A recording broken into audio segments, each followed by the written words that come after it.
ಇನ್ನು ಧಾರಾಕಾರ ಮಳೆಗೆ ಮಳವಳ್ಳಿ ಮದ್ದೂರು ಹೆದ್ದಾರಿ ಕಂಪ್ಲೀಟ್ ಆಗಿ ಜಲಾವೃತಗೊಂಡಿದೆ.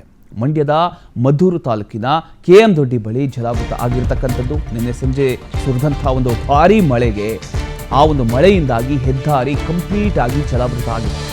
ರಸ್ತೆ ಬದಿ ನಿಲ್ಲಿಸಿದ ಬೈಕ್ಗಳು ಜಲಾವೃತವಾಗಿ ಜನರು ಪರದಾಡುವಂತಹ ಪರಿಸ್ಥಿತಿ ಆ ಭಾಗದಲ್ಲಿ ನಿರ್ಮಾಣ ಆಗಿದೆ.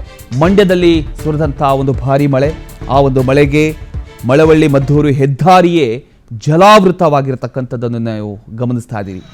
ವಾಹನ ಸವಾರರು ಹಾಗೂ ಸಾರ್ವಜನಿಕರು ಪರದಾಡುವಂತಾಗಿದೆ. ಅದನ್ನು ಕೂಡ ನೀವು ನೋಡ್ತಾ ಇದ್ದೀರಿ.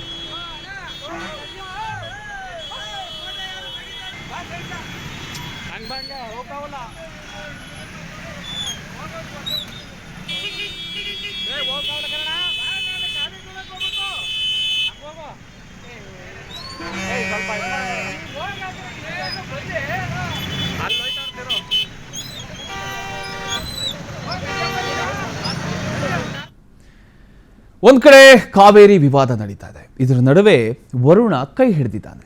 ಕಾವೇರಿ ಕೊಳ್ಳದಲ್ಲಿ ಭಾರೀ ಮಳೆ ಆಗ್ತಾ ಇದೆ. ಕೆಆರ್ಎಸ್ ಜೀವಕಳೆ ಬಂದಿದೆ. ಕೆಆರ್ಎಸ್ಗೆ 109 ಅಡಿಗೆ ಕೆಆರ್ಎಸ್ ನೀರಿನ ಮಟ್ಟ ಏರಿಕೆ ಕಂಡಿದೆ.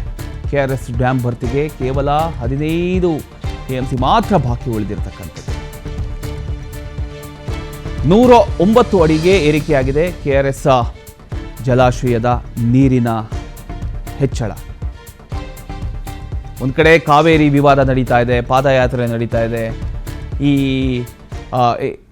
ಇದರ ನಡುವೆ ಕೆಆರ್ಎಸ್ ತುಂಬಿರತಕ್ಕಂಥದ್ದು. ಕಾವೇರಿ ವಿಚಾರವಾಗಿ ತಮಿಳುನಾಡು ಹಾಗೂ ಕರ್ನಾಟಕಕ್ಕೆ ಒಂದು ದೊಡ್ಡ ಗಲಾಟೆನೇ ಶುರುವಾಗಿದೆ. ಇದರ ನಡುವೆ ಎಲ್ಲೋ ಒಂದು ಕಡೆ ವರುಣ ಕೃಪೆ ತೋರಿದ್ದಾನೆ ಅಂತ ಹೇಳಬಹುದು. ಕೆಆರ್ಎಸ್ಗೆ ಜೀವಕಳೆ ಬಂದಿರತಕ್ಕಂಥದ್ದು. ಗರಿಷ್ಠ ಮಟ್ಟ 124.80 ಅಡಿ ಇದೆ. ನೀರಿನ ಮಟ್ಟ 109.18 ಅಡಿ ಇದೆ. ಒಳಹರಿವು 8,357 ಕ್ಯೂಸೆಕ್ ಇದೆ. ಇನ್ನು ಹೊರಹರಿವನ್ನು ನೋಡೋದಾದರೆ 2,325 ಕ್ಯೂಸೆಕ್ ಇದೆ. ಇನ್ನು ಗರಿಷ್ಠ ನೀರಿನ ಸಂಗ್ರಹ ಸಾಮರ್ಥ್ಯ 49.452 TMC ಇದೆ. ಪ್ರಸ್ತುತ ನೀರಿನ ಸಂಗ್ರಹ 30.905 TMC ಇದೆ. ಮಂಡ್ಯ ಜಿಲ್ಲೆ ಶ್ರೀರಂಗಪಟ್ಟಣ ತಾಲೂಕಿನ ಕೆಆರ್ಎಸ್ ಡ್ಯಾಮ್ ಅಲ್ಲಿ ಇದು ನಡೆದಿರತಕ್ಕಂಥದ್ದು.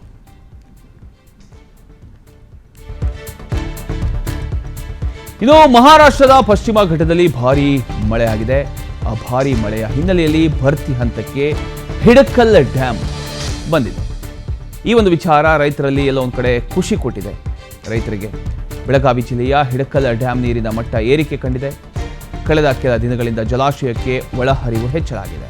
ಇನ್ನೆರಡು ದಿನಗಳಲ್ಲಿ ಡ್ಯಾಮ್ನ ಗೇಟ್ಗಳನ್ನು ತೆರೀತಕ್ಕಂಥ ಸಾಧ್ಯತೆ ಇದೆ. ಗೇಟ್ಗಳನ್ನು ತೆರೆದ್ರೆ ಘಟಪ್ರಭಾ ಕಾಲುವೆಗಳಿಗೆ ನೀರು ಹರಿಯುತ್ತೆ. ಗೇಟ್ ಓಪನ್ ಆದರೆ ಬಾಗಲಕೋಟೆಯ ಕೃಷ್ಣಾ ನದಿಗೆ ನೀರು ಹೋಗುತ್ತೆ. ಬೆಳೆಗಳಿಗೆ ನೀರಿನ ನಿರೀಕ್ಷೆಯಲ್ಲಿದ್ದ ರೈತರ ಮುಖದಲ್ಲಿ ಎಲ್ಲೋ ಒಂದು ಕಡೆ ಮಂದಹಾಸ ಮೂಡುತ್ತೆ. ಅದರ ಒಂದು ದೃಶ್ಯವನ್ನು ನೀವು ಗಮನಿಸ್ತಾ ಇದ್ದೀರಿ. ಇನ್ನೇನು ಸ್ವಲ್ಪ ತುಂಬಿದರೆ ಗೇಟ್ ಓಪನ್ ಆಗುತ್ತೆ. ಗೇಟ್ ಓಪನ್ ಆದರೆ ನಾಲೆಗಳಿಗೆ ನದಿಗಳಿಗೆ ನೀರು ಹೋಗುತ್ತೆ. ರೈತರಿಗೂ ಕೂಡ ಎಲ್ಲೋ ಒಂದು ಕಡೆ ಖುಷಿಯಾಗುತ್ತೆ. ಬೆಳೆ ಬೆಳೆಯೋದಕ್ಕೂ ಕೂಡ ಅಯ್ಯೋ ಸಮಾಧಾನ ಆಯ್ತಪ್ಪ ಅನ್ನುವಂಥ ರೀತಿಯಲ್ಲಿ ರೈತರು ಕೂಡ ಯೋಚನೆ ಮಾಡ್ತಾರೆ.